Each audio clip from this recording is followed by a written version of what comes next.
Warren, every year in the Berkshire movie, you did it again today, you use the clip from the Solomon crisis in which you tell Congress that you have warned Solomon's employees that if they lose a shred of the firm's reputation, you will be ruthless in your reaction.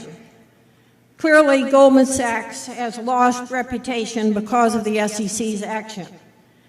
Could you tell us your reaction to the lawsuit, your reflections in light of it about Berkshire's large investment in Goldman, and what advice, in light of your own Solomon experience, you would give Goldman's board of directors and management? Okay, anytime you ask me these multiple questions, I may go back to you to get all parts. But, well, let's start with the transaction, because that's the important thing. A few weeks ago on a Friday, a transaction described as abacus was made the subject of an SEC complaint. I think it ran about 22 pages. And I think there's been probably sort of misreporting, not intentional obviously, but misreporting of the nature of that transaction in at least probably a majority of the accounts that I've read about it. So I would like, and this will take a little time, but I think it's an important subject. I would like to go through that transaction first, and then we'll get to further into the questions posed by the people that emailed Carol.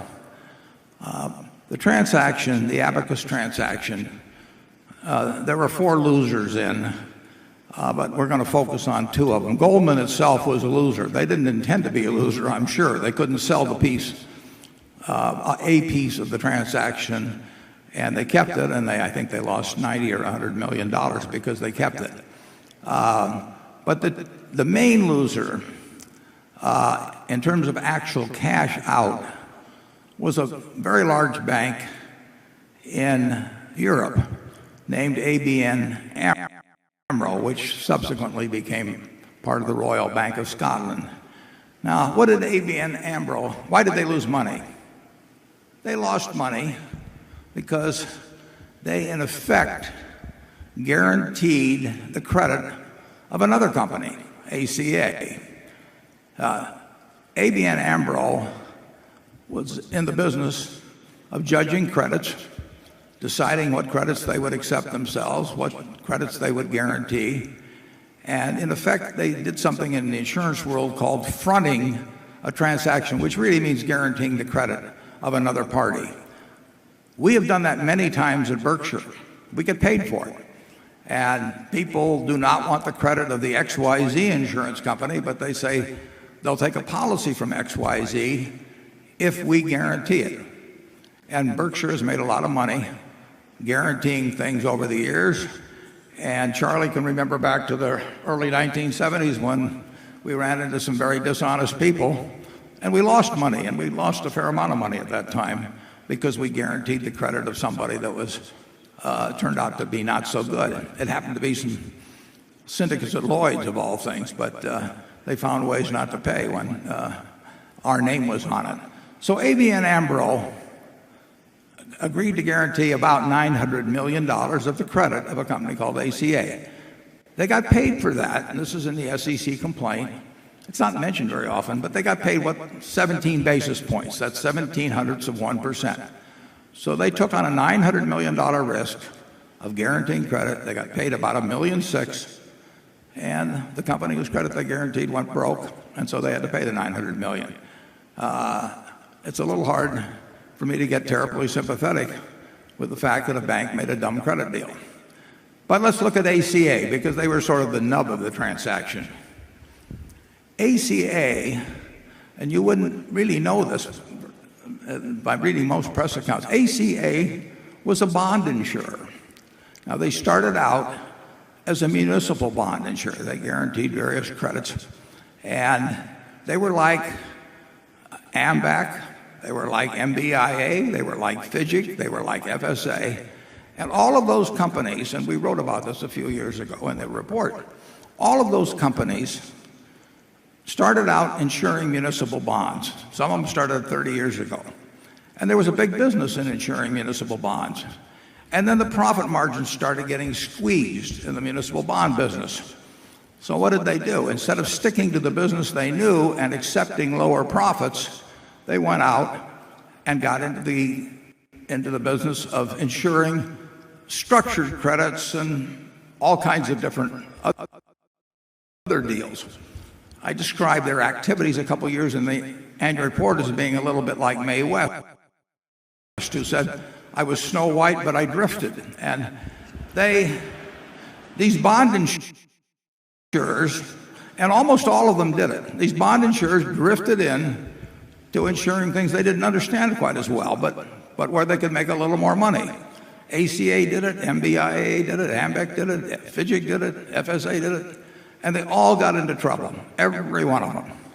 Now, is there anything wrong with a bond insurer insuring a structured credit or something other than municipals? No. But you better know what you're doing. Now, interestingly enough, Berkshire Hathaway, when these other guys got into trouble, went into the municipal bond insurance business. And we insured things that were almost identical to what ACA or others had insured. The difference being that we thought we knew more about what we were doing. We got paid better than they got paid, and we stayed away from things we didn't understand. We never insured a CDO. We never insured, any kind of a RMBS deal or anything of the sort. But I want to give you an example of something we did insure, because I think it will help you understand better this abacus transaction. So if the projectionist would put up slide number 1, I'm going to describe a deal to you. And as you look at this, is it up there yet? Yeah. Somebody came to us a couple of years ago. I'll tell you the name a little later. But a large investment bank came to us a couple of years ago. Now, we were insuring bonds regularly. We insured bonds here of the Omaha Public Power District. That's familiar to many of you. We insured the bonds of the Methodist Hospital, which is 6 or 7 miles from here. We have told people that if the Nebraska Methodist Hospital does not pay its bonds, Berkshire Hathaway will pay them. And we've done that to the tune of about $100 million in their case. So we are in the business of insuring bonds. Now, a couple of years ago, somebody came to us, a large investment bank, and they said, take a look at this portfolio. And as you can see, it's got the names of a whole bunch of states. Yeah, it's up there. And very different amounts. I mean, it's got $1.1 billion for Florida. It's only got $200 million for the state of California. And they said to us, will you insure these states, that these bonds of these states will pay for the next 10 years? If any of the states don't pay, you have to pay as the insurer. And I looked at the list, and Jane looked at the list, and we had to decide, A, whether we knew enough to insure them, and B, what premium we would charge. That's what we're in the business for. And we don't have to insure them. We can say, forget it, we don't know enough to make the decision. But we made the decision, and we offered to insure those bonds for about $160 million for 10 years. So we collected a premium of a little over $160 million. And somebody on the other side, the counterparty they call it, somebody on the other side for 10 years gets an assurance that if these states don't pay, we will pay as if they did pay. Now and this gets to the crux of the SEC's case or a complaint in respect to Goldman. Somebody came to us with this list. We didn't dream up the list. Another party came to us. Now there's about 4 possibilities. Now I'll tell you who the party was that came to us 2 years ago. It was Lehman Brothers. So Lehman Brothers, there's 4 possibilities roughly.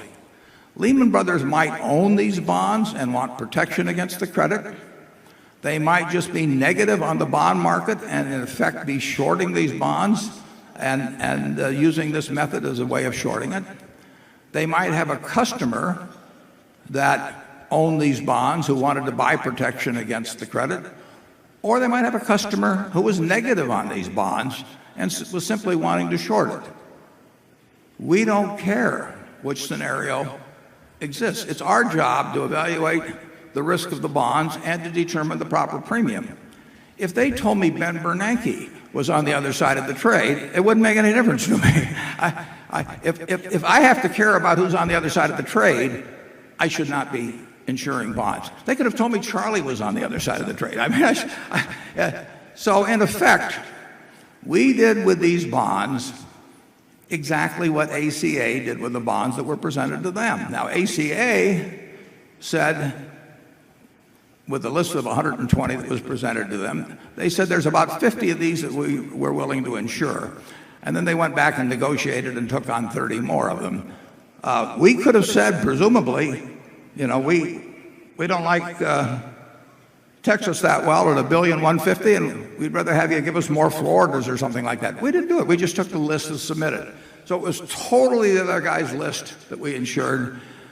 In the case of the Abacus transaction, it was sort of a negotiation as to which bonds were included. Now, in the end, the bonds that were included in the Abacus transaction all went south very quickly. That wasn't quite so obvious they were going to do that in early 2007, as you could see by studying something called the ABX index. But the housing bubble, really mania, started blowing up in 2007. Now, there could be troubles in these states that we insured. You can say they have big pension obligations, and maybe the guy who's shorting them on the other side knows more about that than we do. But, you know, that is our problem. I mean, if we want to insure bonds, in the case of ACA, in the case of MBI, they have teams of people do it. We just do it with a couple of people at Berkshire. But I see nothing whatsoever. I mean, if we lose a lot of money on these bonds, I am not going to go to the guy on the other side of the transaction and say, gee, you took advantage of me. I don't care if John Paulson is shorting these bonds to me. He has no worries that I'm going to claim that he had superior knowledge about the finances of these states or anything of the sort. So that was basically the Abacus transaction. I think the central part of the argument is that Paulson knew more about the bonds than the bond insurer did. My guess is the bond insurer employed more people than John Paulson did in his business, and they made what turned out in retrospect to be a dumb insurance decision. And for the life of me, I don't see whether it makes it any difference whether it was John Paulson on the other side of the deal, or whether it was Goldman Sachs on the other side of the deal, or whether it was Berkshire Hathaway on the other side of the deal. Let's say we had decided to short the housing market in some way in early 2007. I don't think anybody should blame us for taking our position. If we did it, we didn't do it. But or if we take it the long side. I think before we get to the other part of Carol's questions, I'd ask Charlie to comment on this. Charlie has a law degree and in other ways is superior to me, so we'll get his views. Well, my attitude is quite simple. This was a 3-2 decision by the SEC commissioners under circumstances where they normally act unanimously. If I had been on the SEC, I would have voted with the minority 2 and not with the 3 who authorized the lawsuit. Carol, would you get to the 3 parts that we probably haven't answered yet, and then I'll tackle this one. But I really feel it's important to understand the transaction. I have seen ACA referred to as an investor. It's true that ACA had a management company, but it was 100% owned by ACA. ACA was a bond insurer, pure and simple, and they had this very simple, as it turned out. And they had one part of the organization did this and that, but ACA lost money because they were a bond insurer. Yeah, Carol? Well, I'm assuming that you have covered the part that says, could you tell us your reaction to the lawsuit? So the next part was your reflections in light of it about Berkshire's large investment in Goldman. And then the third was what advice you would have, given your Solomon experience and the thread of reputation that you have planted, those words you've planted. Those are the last 2 parts. Ironically, very ironically, it's probably helped our investment in Goldman in a certain way, because we have a $5 billion preferred stock that pays us $500 million a year. Goldman has the right, the legal right, to call that at 110% of par. So anytime they want to, they can send Berkshire $5.5 billion, and they get rid of this preferred stock, which is costing them $500 million a year. If we got that $5.5 billion in, we immediately would put it in very short-term securities, which probably would, under today's conditions, might produce $20 million a year or something like that. So every day that goes by that Goldman does not call our preferred is money in the bank. It's been pointed out that our preferred is paying us $15 a second. So as we sit here, tick, tick, tick, tick, that's $15 every tick. I don't want those ticks to go away. I just love them. They go on at night when I sleep. They go on weekends. And frankly, Goldman would love to get rid of that preferred. I mean, they only agreed to sell us that preferred because it was sort of at the height of the crisis. The U.S., I'm not sure what part of the government, probably the Fed, but they have been telling companies that took TARP money whether they could increase their dividends or not, whether they could redeem preferreds and all that. Up till now, probably the federal government has been doing us a big favor by telling, even before this thing happened, they've probably been telling Goldman that you can't call that preferred until we tell you you can, and you can't increase your dividend. They've been pretty strong with all of the TARP companies. That has not been publicized too much, but believe me, that it's the case. So I was just sitting here hoping that basically the Fed or whomever would continue to be quite tough in terms of letting Goldman call our preferred, but it wasn't going to go on forever. I think recent developments have probably delayed the calling of our preferred by some time. So the tick, tick, tick will go on, and we will be getting $500 million a year instead of $20 million a year. We love the investment, and I would expect that in the question about losing reputation, there's no question that the allegation alone causes the company to lose reputation, and obviously the press of the past few weeks, they hurt a company. It can hurt the morale, it can a lot of things. Nothing, it's not remotely mortal or anything like that, but it hurts. Incidentally, Goldman Sachs had a situation that in connection with the Penn Central 40 years ago now, and that hurt at that time. They had a connection with one fellow in terms of Boesky that hurt at that time, and it was a source of great pain to John Weinberg, who was running Goldman. But I don't believe that the allegation of something falls within my category of losing reputation. If something is proven, then you have to look at it. My advice in times of some kind of an emergent, I mean, when some transgression is either found or alleged, basically, you saw Ron Olson in our movie. He was the manager of the team, and back when we were working at Solomon together in a somewhat similar situation, we had as our motto, get it right, get it fast, get it out, get it over. But get it right was number one. I mean, you have to have your facts right, because if you go out with the wrong facts, you get killed, and you can't redo it afterwards. But that does mean sometimes some delay. You have to gather information from within your own organization, and you are on the defensive. I do not hold against Goldman at all the fact that an allegation has been made by the SEC, and if it leads into something more serious, then we'll look at the situation at that time. But what I've seen in terms of the abacus activity, I just don't. I do not see that would be any different than me complaining about the list of municipals that were given to me to insure a couple of years ago. Charlie? Well, I agree with all of that, but I also think that every business ought to decline a lot of business that's perfectly legal and proper to accept. In other words, the standards in business should not be what's legal and convenient. The standards should be different. And I don't think there's an investment bank in America of any consequence that didn't take too many scuzzy customers and deal in too many scuzzy securities. I would agree with that, but Charlie, do you think we should have done our municipal bond deal? I think it was a closer case than you do. Okay.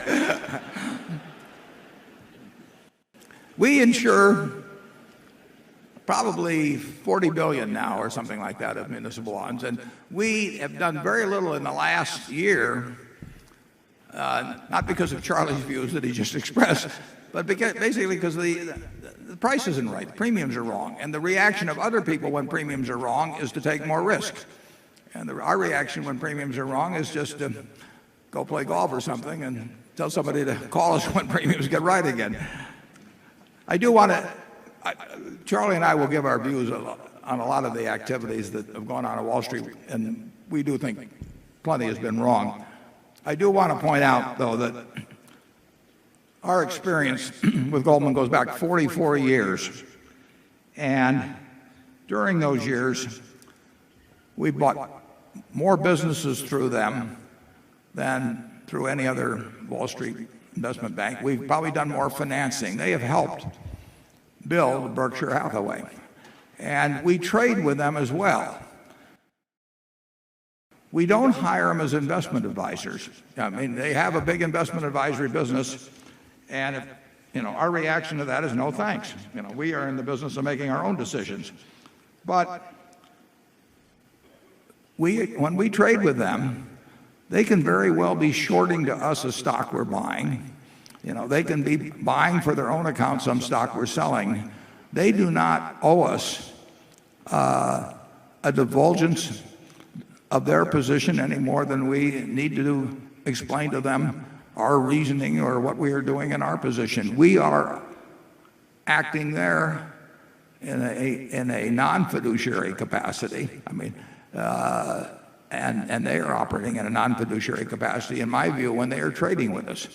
Now, if they're working on our behalf on an acquisition or a financing, that's a different story.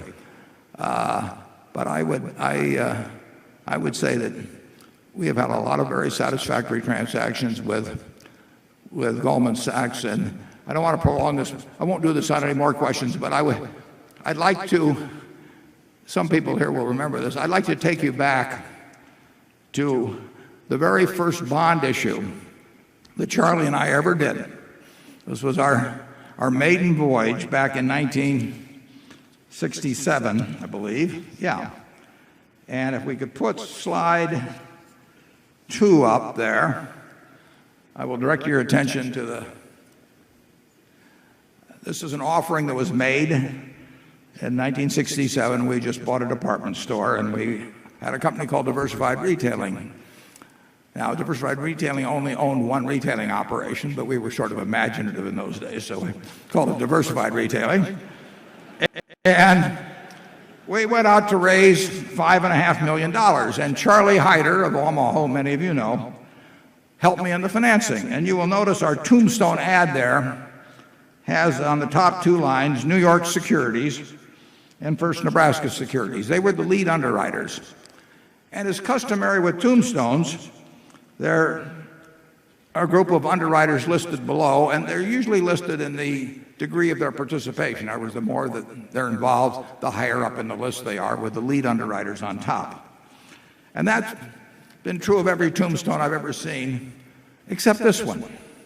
And what happened in this one was that we were having trouble raising $5.5 million.